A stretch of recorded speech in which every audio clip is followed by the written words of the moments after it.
on, everybody? I hope everyone is doing fantastic today. I am here with a very special guest today. I'm here with the boy Bright Light to discuss Yep and other topics too. Bright Light, how you doing today, man? How's everything? Doing great. How are you doing, Corey? Very, very, very tired, but I'm here and I'm doing what I do. So I'm happy to be here. And I think this is the third time you've been on the channel. I think we Yeah. got where you can stream on your channel too, which is great. Um, so yeah, I just want to get right into it and talk about Yep. What is it and what is its function? Like, why did you create Yep? Well, I created Yep because I wanted some positivity in the bear market for one thing, and it came out of the No Permissions group, and no token came out. So I created Yep as like the yin to the yang kind of thing. So you want to stay positive in a bear market, you just say Yep with your goals, whatever you want to do. You just want to stay agreeable in a bear market. You can have a Yep.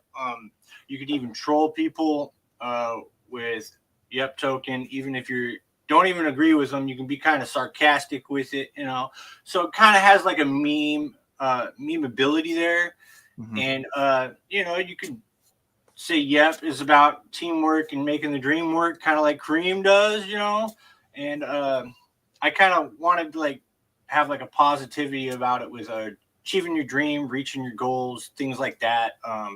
Being agreeable with your mission, what you want to do in crypto. Do you want to pay off your house? Do you want to, you know what I mean? It kind of things like that, and that's kind of where I've been thinking about it. And other than that, we could have some Function Island, an island Yep pool on functionisland.com. And we also have the Agreeable Index with Scuba Steve, Vets token, Nope token, and 2Fucks, which also earns other meme tokens as well through the Camel Clan and other things like that. So that's pretty much what Yep token is in a nutshell. It's got agreeable DeFi kind of thing, and it's better than some of these jokey memes out here, which are fun and this and that, but it's a little bit more serious, I guess. I don't know. It's play on words, so to speak. Hey, no, yeah, man, whatever works. I mean, the fact that you added some utility to it too by being able to earn yield in a manner, I think that's very, very important. That you created a model where it's not just a meme coin, where it's a hybrid model where you have a meme coin that's also not just really a meme coin, but it's also something that can actually yield you something. I think that's a valuable prospect in a lot of ways. So I want to talk to you about bringing up, bear market and Pulsechain. I want to discuss with you, Pulsechain's movement with the broader cryptocurrency market. Bitcoin's almost 100K. Ethereum's $1,000 away from, its all-time high. Solana has made an all-time high. BNB has made an all-time high. XRP is almost making an all-time high. A cryptocurrency that most people don't talk about really anymore is making an all-time high. Made an all-time high today, which was Tron. XLM is doing very, very well. Cardano's doing very, very well, I'd say. What's your perspective on, Pulsechain? I mean, what's your perspective on the movement for Pulsechain, PulseX, and Hex? Like when it comes to Bitcoin, a lot of early people that got in Bitcoin probably are going to be taking profits around now to 150K or before that, I think. And a lot of those early people probably want to take profits into their altcoin or their chain they did or whatnot, because a lot of people started off as a Bitcoin OG, right? Right. And then Ethereum came along and people woke up this and that and did their own thing, tried to create something better, things like that. So as that goes along and those prices go up and we get further adoption with like Bitcoin and Ethereum, I think a lot of these layer ones, BlackRock wants to come in with $37 trillion.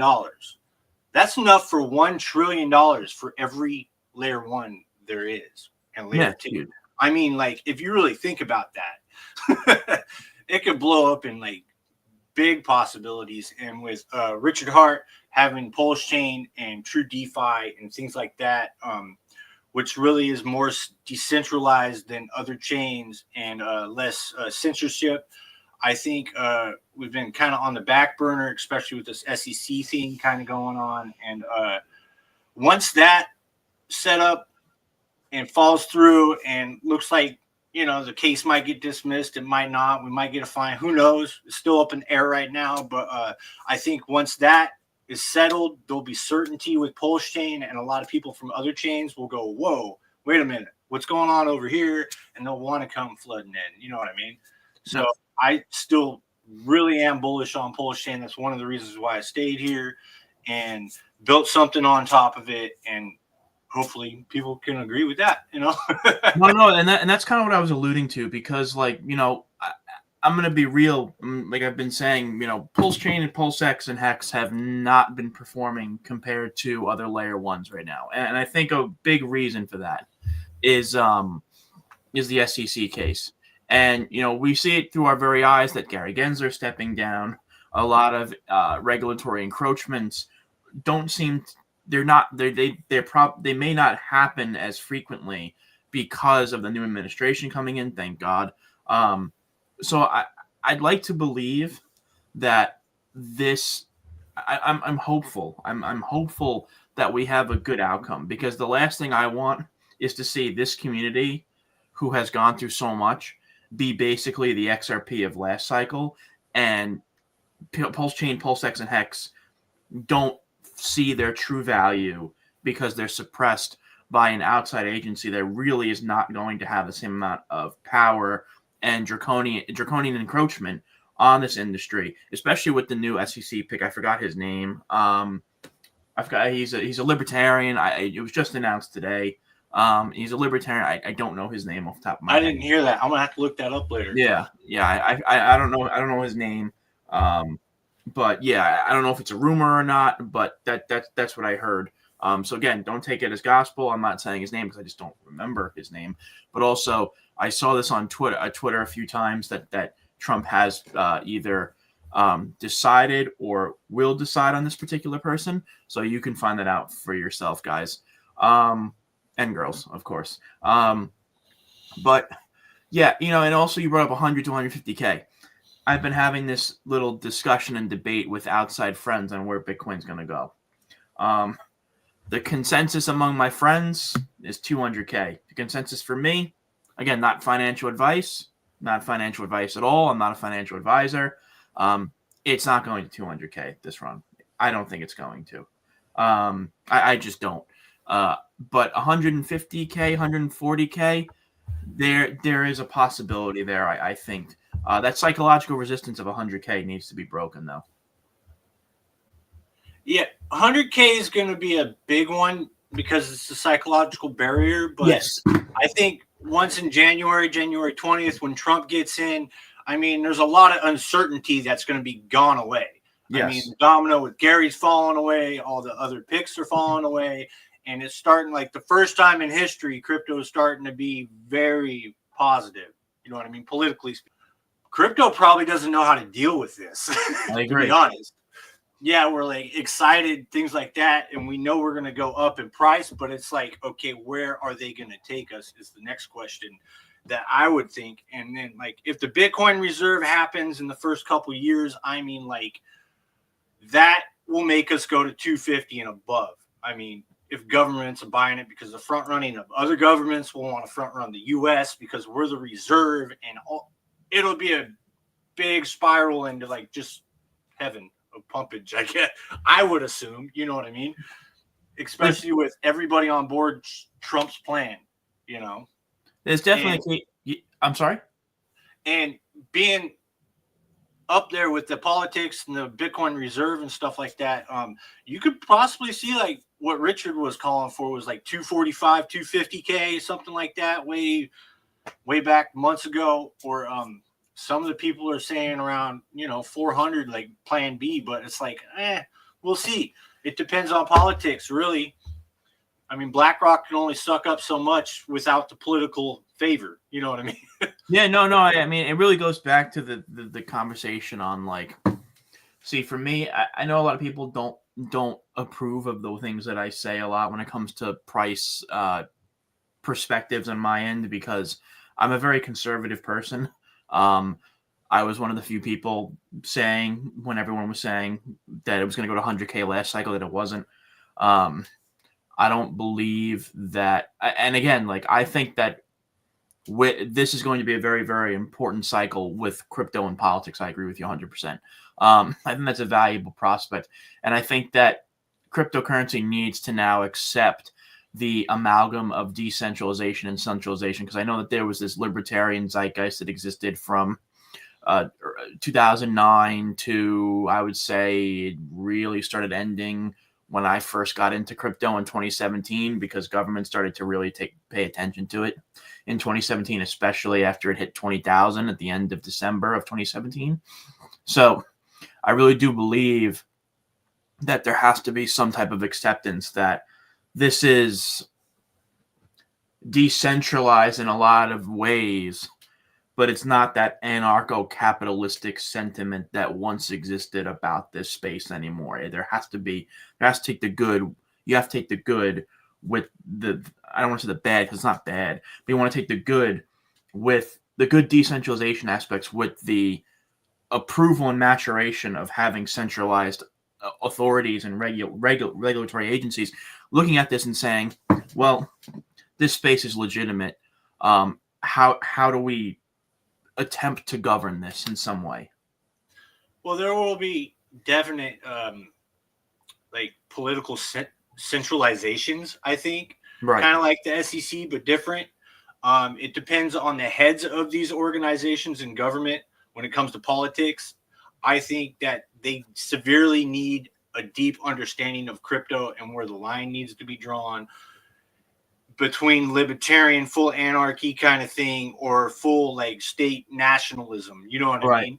And between that, there's got to be a happy medium to where the liberals kind of go, okay. And then, the anarchy guys will go, all right, and we both collide together. But then again, there will be subgroups underneath that, which do have that libertarian, that anarchy, that nationalism kind of groups. And they'll all like kind of talk to each other, just kind of how Pulsechain has its own subgroups right now. Right. They'll kind of just like liaison with one another and just kind of act like different tribes. I kind of see that in the future, just kind of how Bitcoin's being right now. Right. Kind of like canceling out ETH, kind of making fun of them, this and that. And then the ETH guys are doing that to Richard and the Pulsechain guys, and it kind of just spirals down like that because, it is a very capitalistic competition kind of world. So it is, and that's a very good point. What I'm most surprised by, you brought up ETH. What I'm very surprised about is, so a couple of weeks ago, Bitcoin's dominance rate was about 60%. And now the dominance rate is roughly, I think the last time I checked, is somewhere around 54%. And 6% is a considerable amount. And the reason why you can tell that the dominance is going down is XRP is moving, ADA is moving, I saw Phantom was moving, AVAX is moving, XLM is moving, Solana is moving, BNB, the list goes on. But there's one that really isn't moving that much, and it's Ethereum. And you would expect, with dominance going down, Ethereum would be the first mover. But it's gone up like, I don't know, like 15% or so. But realistically speaking, it has not moved in the way that, at least I'm surprised. I would expect the West to be around 4,000 by now. It seems like somebody's holding ETH down at a certain level, which is kind of weird. I do see that a little bit, but then again, I think all these other chains are going to take a front seat, while Ethereum's got the ETF. They're gold. Right. So you remember the 6 months or whatever to wash out the Bitcoin guys after the Ethereum or whatever. Right. The whole bull flag that they did. Something like that could last but longer for Ethereum, because the Ethereum Foundation might have to only hold 20% of the supply. Right. Vitalik can't have it. You know what I mean? There's probably stipulations in the background we're not even that aware of, but that's probably why it's taking longer for ETH to start pumping in that direction. But then again, Solana and all these layer ones are taking advantage of it right now with Bitcoin's price. Yes. Let's say they held a lot of Bitcoin, and the founder of ADA, Charles Hoskinson, I love ADA and everything, but like, he held some Bitcoin early on. So he might be, helping that along, whatnot. Who knows? I don't know. But any of these founders could be doing that, or people could just be going, ETH gas prices are too much. Yeah. So I'm just going to go with the cheaper sources like XRP, like Algorand, things like that. You know what I mean? Yeah, no, and that's a legitimate conversation to have, because a lot of crypto enthusiasts I've noticed that are coming in are very meme coin oriented individuals. And meme coin oriented individuals, they're very let's put in $200 and hope to make $100K type people. And there's nothing wrong with that. They're younger people. It is what it is. But like, that's why you're seeing people, I feel like go to Cardano, go to XR, go to Phantom, go to Pulsechain, go to Stellar go Lumen. to just go to they go to cheaper chains, because if you only have, let's just say, $1,000 to $5,000 to invest, and I'm not saying only, because $5,000 is a considerable amount of money. Let's say the average late teenager, early kid in his 20s that knows about meme coins, he's putting about $1,000 and $2,000, and you don't want your 1/5 or 1/10 of your investment to be swallowed by fees to begin with. I mean, that's not a very enticing prospect. I mean, because then you're already paid in fees, so you have to make that money back to begin with. So but I'm already down 20% by the time I'm on chain and I'm in my coins. Now I gotta wait. I'm already down 20%. But when Solana has cheap fees, I could be down maybe 2%, if that. Yeah, man, and I don't have to wait as long to G out and then go to stables and start trading again. But then there's the philosophy of I have to trade. I have to create volume. I have to do this. I have to buy and sell instead of like earning yield and then taking that yield and then doing the trading and taking your punts and things like that. And that's why I kind of like Pulsechain more. And Richard kind of taught a little bit of that, I guess, but not very much. No, it's wild. It's wild how different the fees are. And I think that's why you're seeing a lot of meme coins launching on different projects, like launching on different chains like Base, like Cardano, like Solana, actually not. I haven't heard of many tokens launching on BNB, but I'm just gonna say BNB because the GAT and Pulsechain as well. I mean, there's a lot of meme coins on Pulsechain as well. It's because the fees are so much lower, and to be like, this is exactly why Pulsechain was created, because no one wanted to pay $1,000 on an end stake, because it's like, I got to pay $1,000 on an end stake, then I got to pay fees on my off ramp. It wasn't a very plausible monetary decision. It wasn't a very logical monetary decision, to say the least. So, all I want to say to the people watching is, guys, if you're curious, about the project we talked about earlier in the video. I know we're talking about like politics and crypto right now, but so that's kind of what we want to talk about too. Check out the YEP website in the description of the video. And also make sure to follow Brightlight on Twitter. I have his Twitter handle in the description of the video as well. So make sure to do that. And like, share, and subscribe to both of our channels. If you're watching on my channel, go subscribe to Brightlight YouTube channel. Make sure to, if you can, please donate to the channel super chats. This does help the channel grow. And yeah, man, I really hope the people in the Pulsechain community reap rewards, because right now it's these last 3 years have been pretty hellish, to say the least. I believe we will. I really believe we will.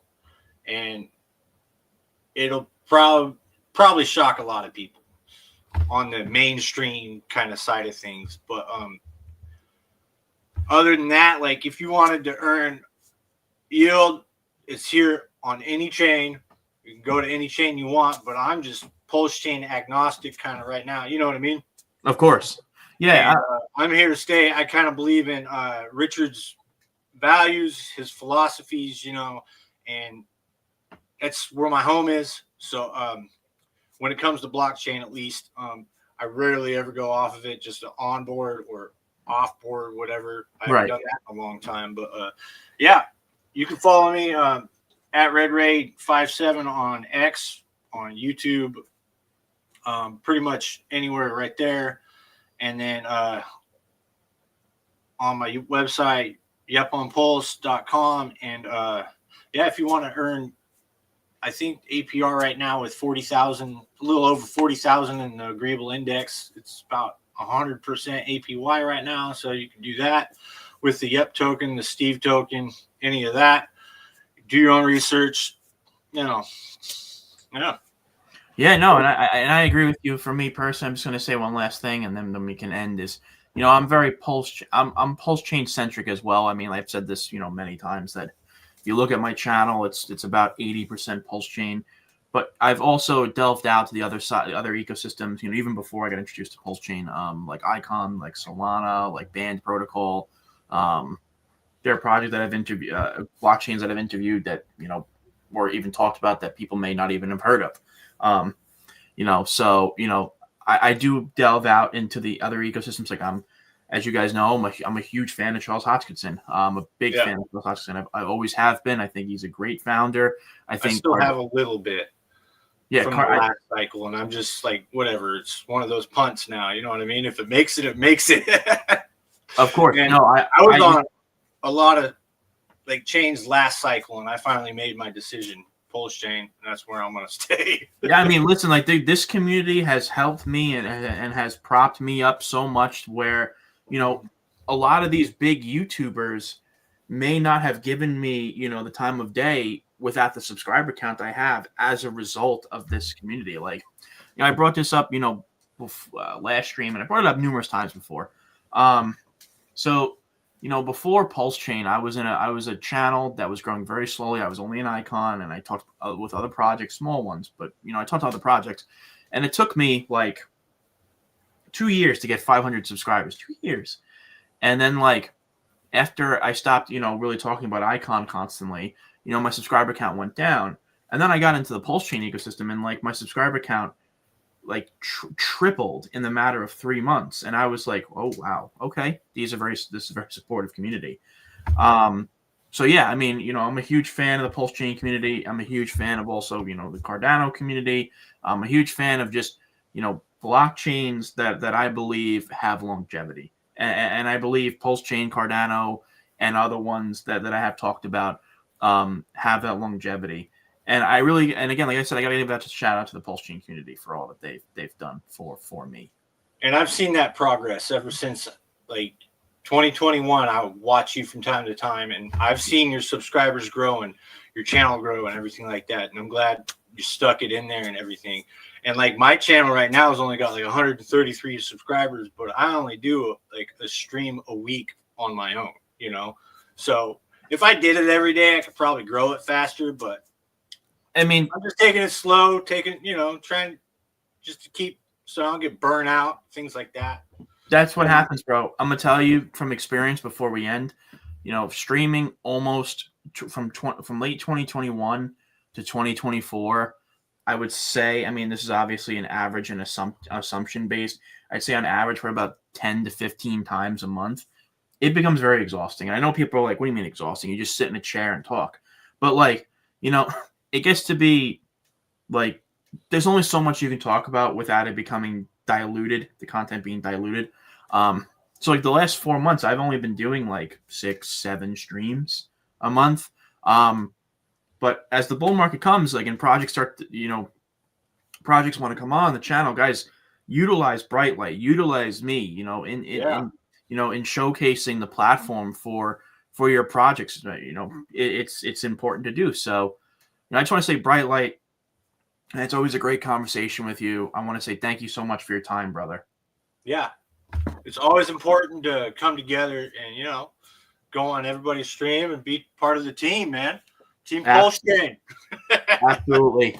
All right, guys, make sure to like, share, and subscribe. Subscribe to Brightlight's channel. He's also streaming it on his channel, so make sure to go over there and like it. Make sure to subscribe to his channel as well. Let's help these Pulsechain streamers that are just starting out and up and coming. I think that's very important for growth and education. Remember, my channel may not resonate with someone that Brightlight could, and vice versa, and it could resonate with, and vice versa. So make sure to subscribe to Brightlight's channel, and make sure to share this video and like and subscribe to my channel as well. So Brightlight, thank you so much, brother. Thank you. Absolutely. Give me 1 second.